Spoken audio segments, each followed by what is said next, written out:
Jemaat yang dikasihi Tuhan, kita akan masuk di dalam pemberitaan firman Tuhan. Untuk itu, mari kita tundukkan kepala, kita berdoa mohon pimpinan Roh Kudus agar firman yang diberitakan dapat menjadi berkat bagi kita semua. Kita berdoa. Ya Tuhan, curahkan Roh Kudus-Mu untuk mendiamkan semua suara dari pendengaran, pikiran, dan hati kami,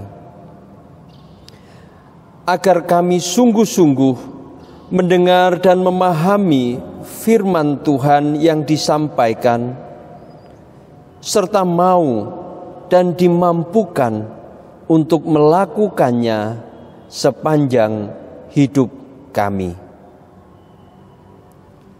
Amin.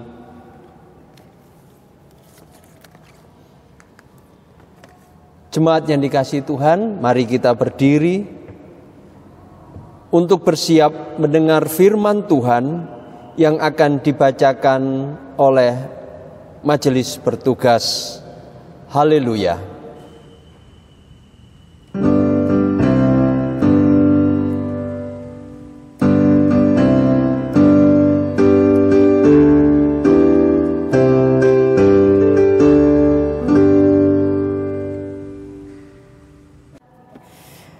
Bacaan Alkitab dalam ibadah ini terambil dari kitab Ulangan pasal 30 ayat 1 sampai dengan 6 yang menyatakan demikian. Maka apabila segala hal ini berlaku atasmu, yakni berkat dan kutuk yang telah kuperhadapkan kepadamu itu, dan engkau menjadi sadar dalam hatimu di tengah-tengah segala bangsa, kemana Tuhan Allahmu menghalau engkau, dan apabila engkau berbalik kepada Tuhan Allahmu, dan mendengarkan suaranya sesuai dengan segala yang kuperintahkan kepadamu pada hari ini, baik engkau maupun anak-anakmu, dengan segenap hatimu dan dengan segenap jiwamu, maka Tuhan Allahmu akan memulihkan keadaanmu dan akan menyayangi engkau. Ia akan mengumpulkan engkau kembali dari segala bangsa, kemana Tuhan Allahmu telah menyerahkan engkau. Sekalipun orang-orang yang terhalau daripadamu ada di ujung langit, dari sana pun Tuhan Allahmu akan mengumpulkan engkau kembali, dan dari sana pun Ia akan mengambil engkau. Tuhan Allahmu akan membawa engkau masuk ke negeri yang sudah dimiliki nenek moyangmu, dan engkau pun akan memiliki pula. Ia akan berbuat baik kepadamu dan membuat engkau banyak melebihi nenek moyangmu. Dan Tuhan Allahmu akan menyunat hatimu dan hati keturunanmu, sehingga engkau mengasihi Tuhan Allahmu dengan segenap hatimu dan dengan segenap jiwamu, supaya engkau hidup. Demikian pembacaan Alkitab. Hendaklah firman Tuhan dengan segala kekayaannya diam di dalam hatimu, dan ucaplah syukur kepada Allah.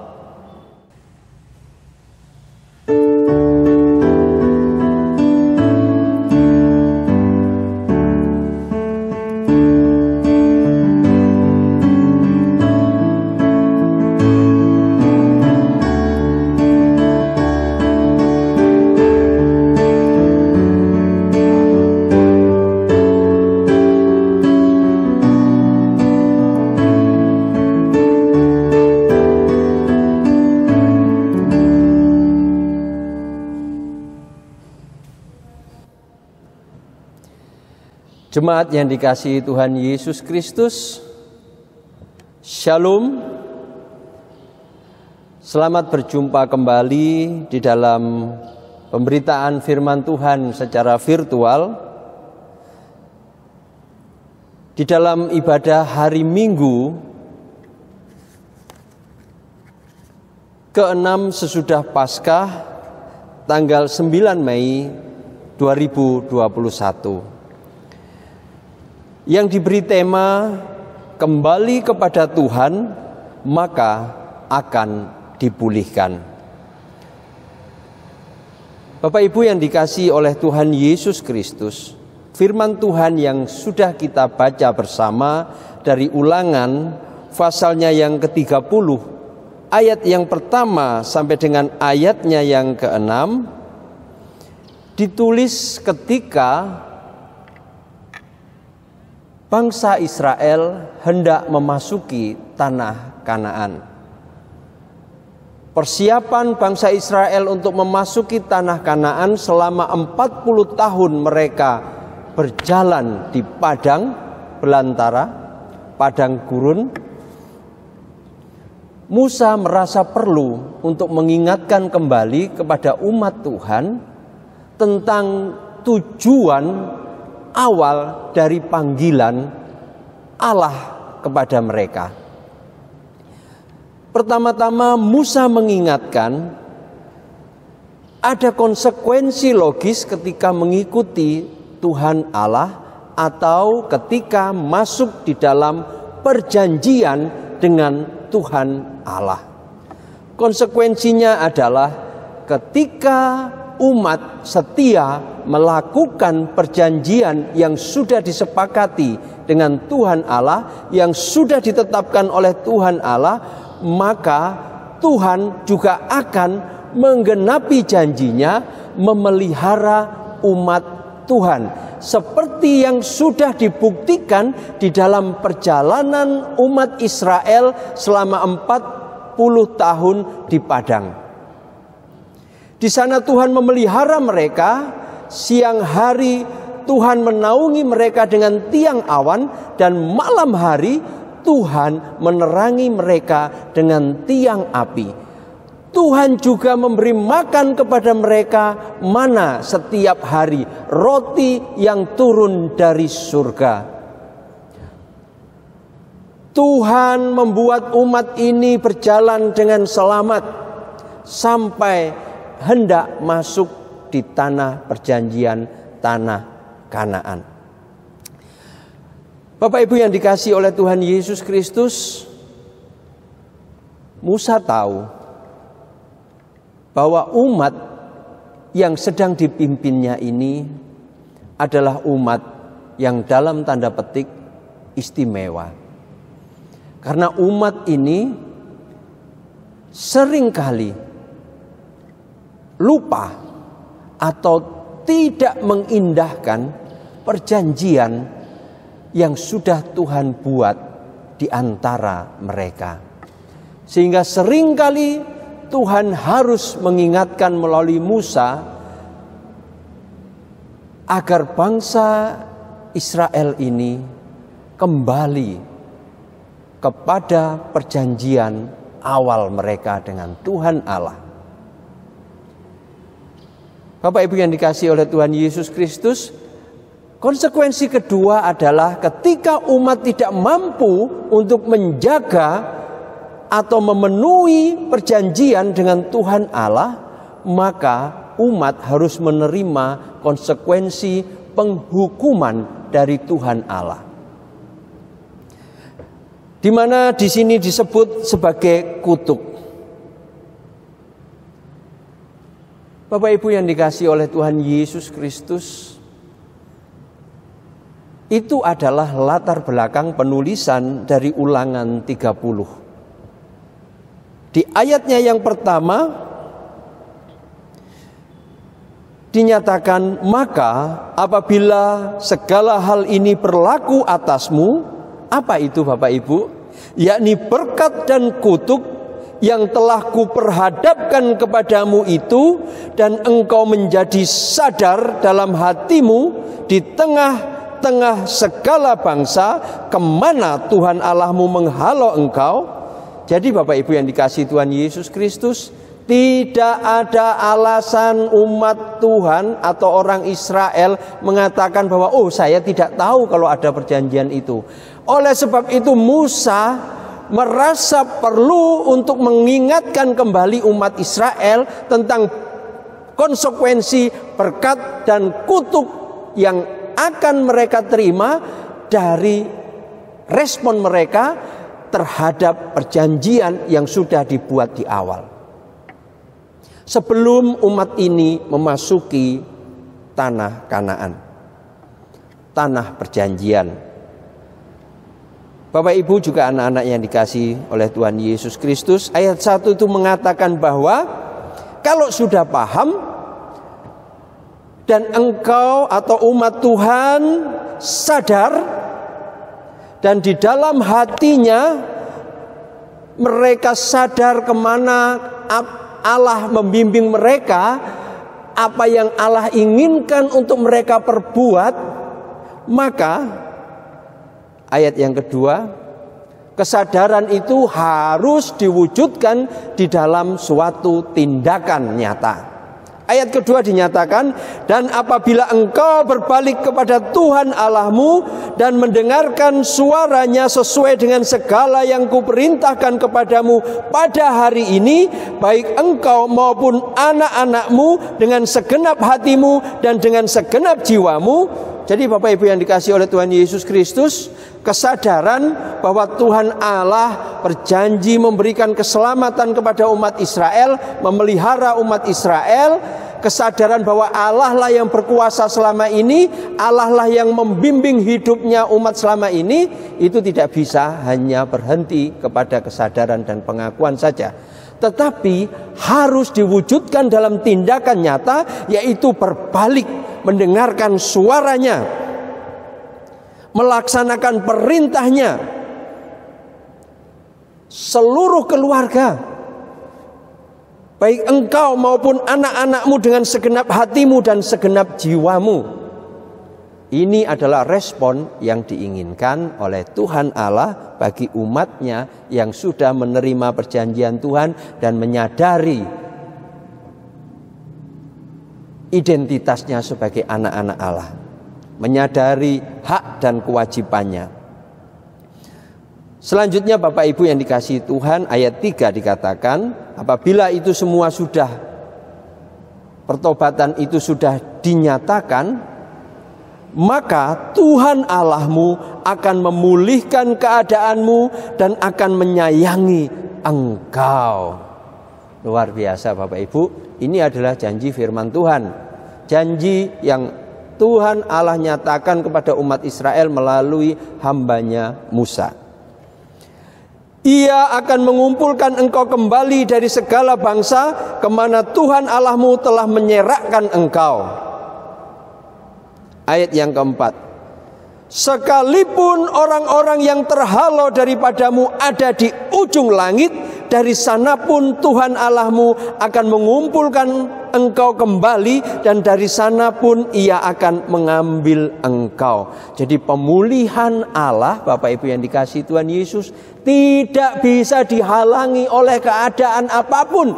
Bila Allah berkehendak untuk memulihkan bangsa Israel, Allah akan mengumpulkan kembali bangsa Israel dari mana saja mereka sudah tercerai-berai, dan itu tidak ada yang bisa menghalangi. Meskipun ada di ujung langit, dari sana pun Tuhan Allah akan mengumpulkan mereka kembali. Dan dari sana pula Tuhan Allah berjanji akan mengambil mereka atau membebaskan mereka. Selanjutnya Bapak Ibu yang dikasihi oleh Tuhan Yesus Kristus, janji Allah dinyatakan di ayat yang kelima. Tuhan Allahmu akan membawa engkau masuk ke negeri yang sudah dimiliki nenek moyangmu, dan engkau pun akan memilikinya pula.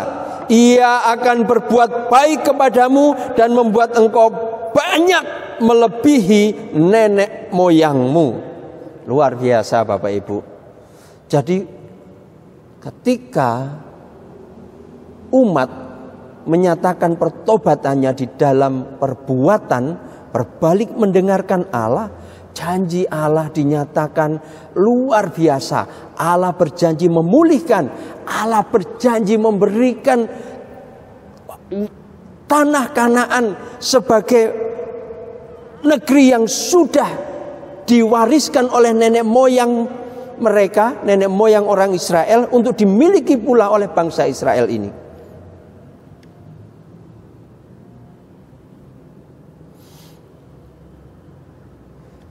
Dan Allah juga berjanji bahwa Allah akan berbuat baik dan membuat umat Israel yang baru pulang dari Mesir ini menjadi lebih banyak dari nenek moyang mereka dahulu. yang sudah ada di Kanaan. Ayat terakhir Bapak Ibu yang dikasihi Tuhan, dan Tuhan Allahmu, ayat yang ke-6, akan menyunat hatimu dan hati keturunanmu sehingga engkau mengasihi Tuhan Allahmu dengan segenap hatimu dan dengan segenap jiwamu supaya engkau hidup. Jadi Bapak Ibu yang dikasihi oleh Tuhan Yesus Kristus, urutannya adalah begini. Musa mengingatkan kepada umat Israel tentang bagaimana Allah sudah memelihara mereka selama 40 tahun di dalam perjalanan di padang gurun. Ketika hendak memasuki tanah Kanaan, Musa benar-benar memberitahukan kepada umat agar umat setia kepada janjinya yang Tuhan sudah nyatakan. Yaitu umat harus berpihak kepada Allah, mendengarkan Allah dan berbalik kepada Allah dan menjauhi segala hal yang tidak berkenan di hadapan Allah atau hal-hal yang membuat Allah murka. Maka ketika umat merespon janji keselamatan Allah ini dengan benar, Allah akan memelihara umatnya. Allah akan memulihkan keadaan sosial mereka. Allah akan kembali mengumpulkan mereka. Allah akan memberikan tanah warisan yang sudah menjadi hak mereka. Dan yang terakhir Bapak Ibu yang dikasihi oleh Tuhan Yesus Kristus, dinyatakan di ayat yang ke-6 bahwa Tuhan Allah akan menyunat hatimu dan hati keturunanmu. Artinya apa? Tuhan akan memeteraikan perjanjiannya dengan umatnya, umat Israel, melalui sunat hatimu dan hati keturunanmu, mengkuduskan umat ini menjadi umat milik kepunyaan Allah. Wah, ini sebenarnya hal yang luar biasa Bapak Ibu yang dikasihi Tuhan.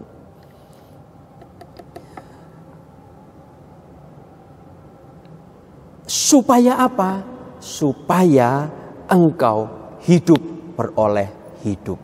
Nah, Bapak Ibu yang dikasihi oleh Tuhan Yesus Kristus, sampai di sini firman Tuhan yang kita baca dari Ulangan 30 ayat 1 sampai 6 kita tafsirkan.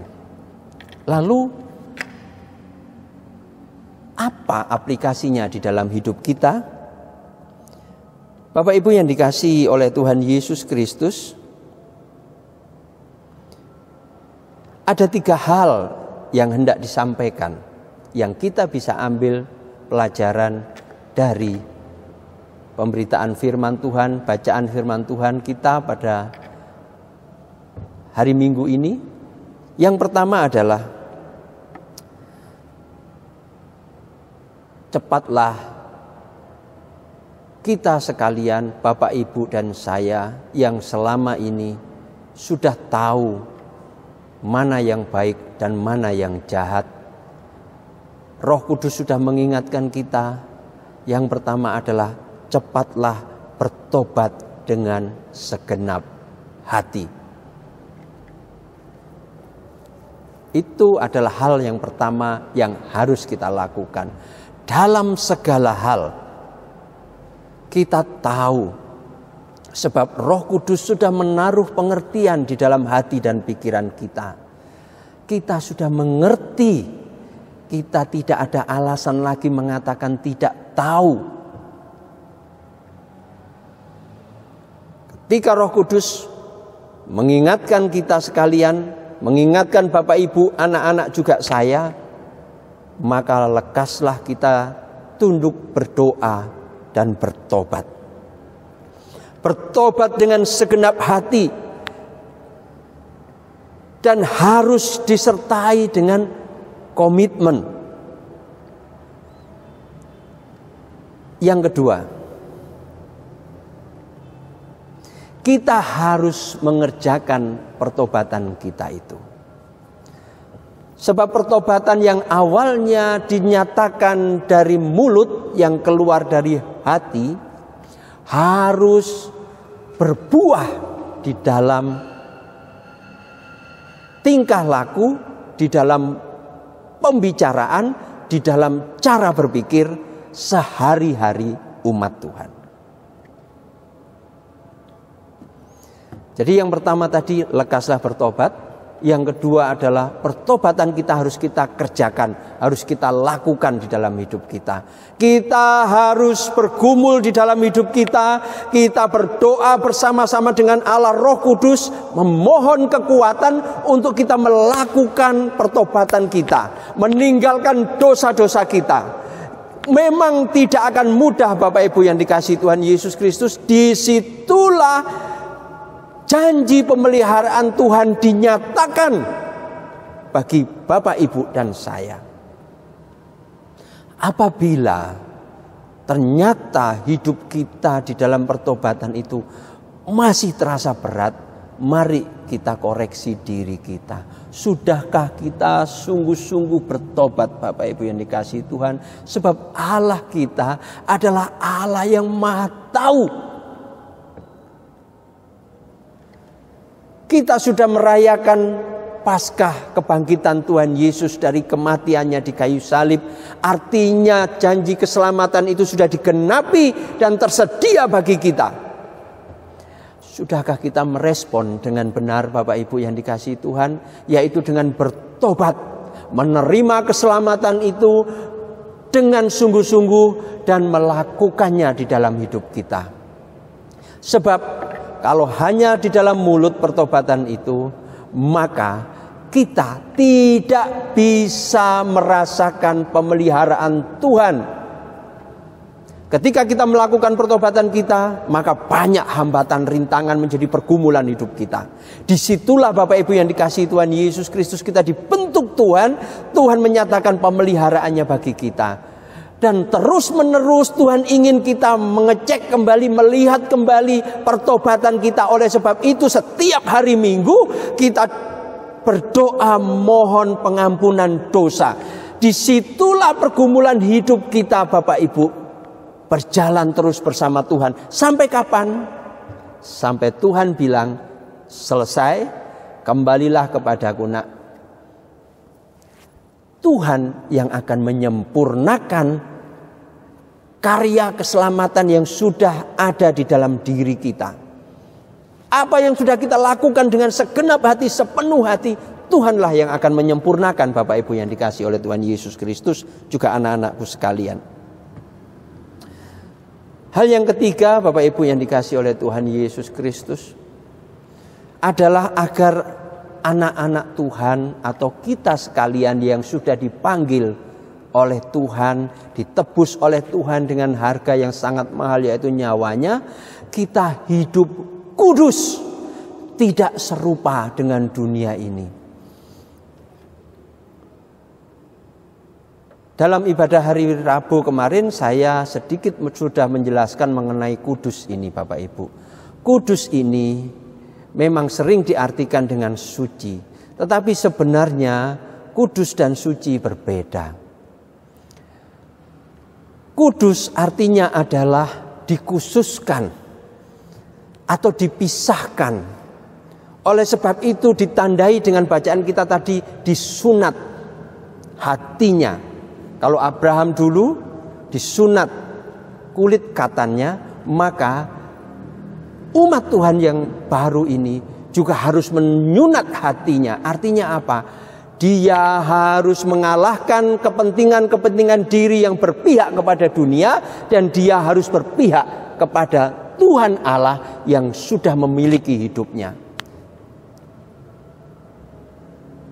Itu adalah poin yang ketiga, Bapak Ibu sekalian.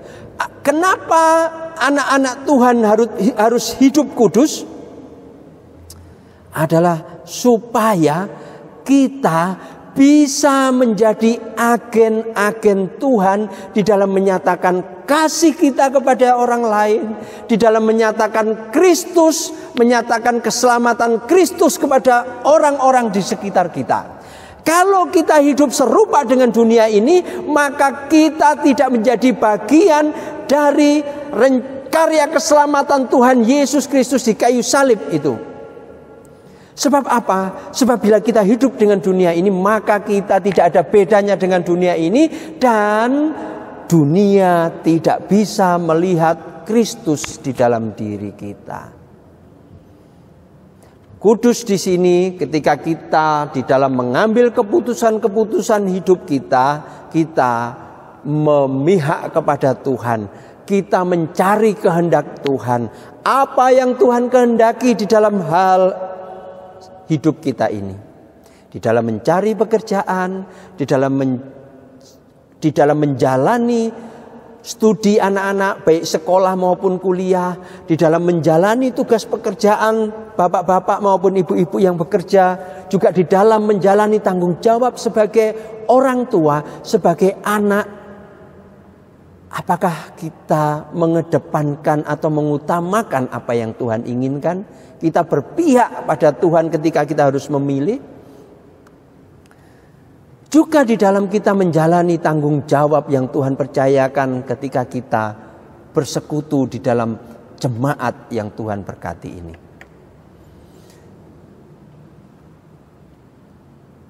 Disitulah Bapak Ibu yang dikasihi oleh Tuhan Yesus Kristus, Tuhan akan menyatakan seluruh janjinya, yaitu berkat-berkat yang Tuhan akan limpahkan kepada kita, tidak hanya dalam bentuk materi, tetapi kita semua dimampukan untuk menjalani tanggung jawab hidup kita, dan kita dimampukan untuk hidup kudus dan membawa hidup kita ini sebagai persembahan yang harum kepada Tuhan.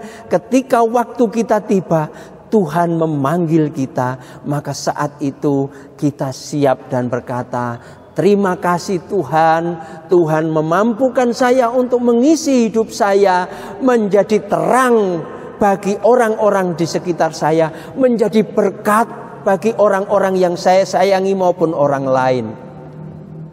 Jadi Bapak Ibu yang dikasihi oleh Tuhan Yesus Kristus, mari kita kerjakan keselamatan kita, mari kita buat pengorbanan Tuhan Yesus di kayu salib itu menjadi kesaksian yang hidup di dalam hidup kita, agar orang-orang yang melihat kita, berinteraksi dengan kita, baik di masyarakat, di rumah, baik di tempat kerja ataupun di gereja sekalipun, mereka melihat Kristus di dalam diri kita.